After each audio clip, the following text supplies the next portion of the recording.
आज की जो प्रेस ब्रीफ है, ये एक फायरिंग केस जो है, ये 2 और 3 की रात को निकी तवी के एरिया में हुआ था।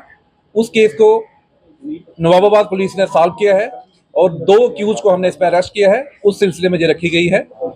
मैं आपको बताता चलूं कि 2 और 3 की रात को निकी तवी के एरिया में एक फायरिंग इंसिडेंट होता है, जिसमें एक बंदा इमरान खलील नाम का बंदा है। वो उस पे जो है जानलेवा हमला किया जाता है अननोन पार्टी द्वारा। उसको जो है वो फायर लगता है। उसके बाद वो बंदा जीएमसी में एडमिट होता है। हमारे पुलिस स्टेशन नवाबाबाद में उसमें एफआईआर रजिस्टर होता है। उसके बाद उसमें जो है तफ्तीश जो है स्टार्ट होती है।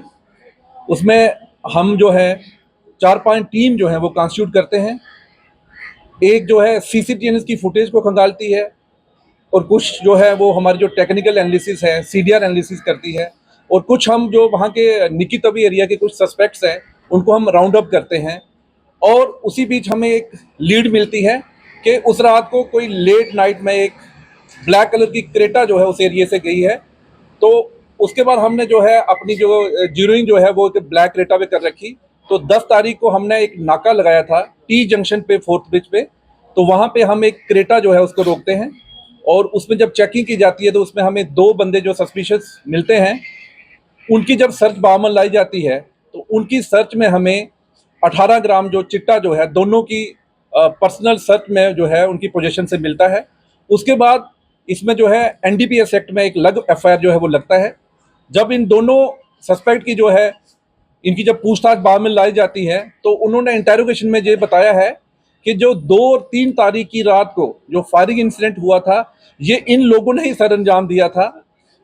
तो उसके बाद हमने इनसे पूछा कि आपने कौन सा वेपन जो इसमें इस्तेमाल हुआ था। इनकी जो है डिस्क्लोजर पे हमने जो आप देख रहे हैं ये पिस्टल और इसके साथ जो 16 राउंड्स जो हैं वो हमने रिकवर किए हैं इनके घर से, इनके डिस्क्लोजर पे। तो मैं आपको थोड़ा सा बैकग्राउंड बताता चलूं कि ये जो 2 बंदे हैं इसमें, एक का नाम मोहम्मद हुसैन खटाना है और एक का नाम मोहम्मद रमज़ान है।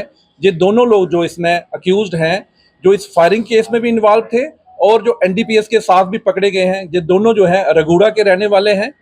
और इन दोनों के डिस्क्लोजर पे हमने ये रिकवरी की है। और अगर हम इसके बैकग्राउंड में जाएं तो ये इन्होंने बताया है कि जिस दिन ये फायरिंग इंसिडेंट हुआ उससे एक दिन पहले ये निक्की तवी में किसी से चिट्टा लेने गए थे। एक जो नोटोरियस ड्रग स्मगलर वहाँ का है, तो उससे जब ये चिट्टा लेने गए तो कुछ इनके पैसों पे कहा सुनी हुई।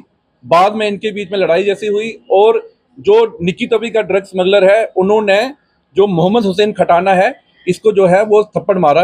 ये बंदा जो है अपने साथ मोहम्मद रमज़ान को भी ले जाता है और अब ये फायर करते हैं इमरान खलील पे। इमरान खलील कौन है? जो बंदा जो है उस ड्रग पैडलर के घर के साथ ही था। इनको ये शक हुआ कि ये शायद उस पार्टी का इन्फॉर्मर है, ये हमारी मूवमेंट को जो है वो ट्रैक कर रहा है। तो उस पर इन्होंने फायर किया। तो फायर करने के बाद उसको बंदे को जो इंजर करके जो है वहां छोड़ के भाग गए। तो इससे जो है ये जो हमारे इसमें 2 केसेस लगे हुए हैं। एक तो जो फायरिंग केस था वो हमारा सॉल्व हुआ है। इन दोनों नोटोरियस जो क्रिमिनल हमने पकड़े हैं उसके साथ साथ इनकी पोजीशन से जो है हमें एनडीपीएस जो है नारकोटिक्स जो है वो मिली है और एनडीपीएस एक्ट में इनके खिलाफ जो है एफआईआर रजिस्टर हुई है। और मैं आपको बताता चलूं इसमें हमने एक पिस्टल, 16 लाइव राउंड और साथ में एक ब्लैक कलर की क्रेटा वो जो है वो सीज की है। Thank you.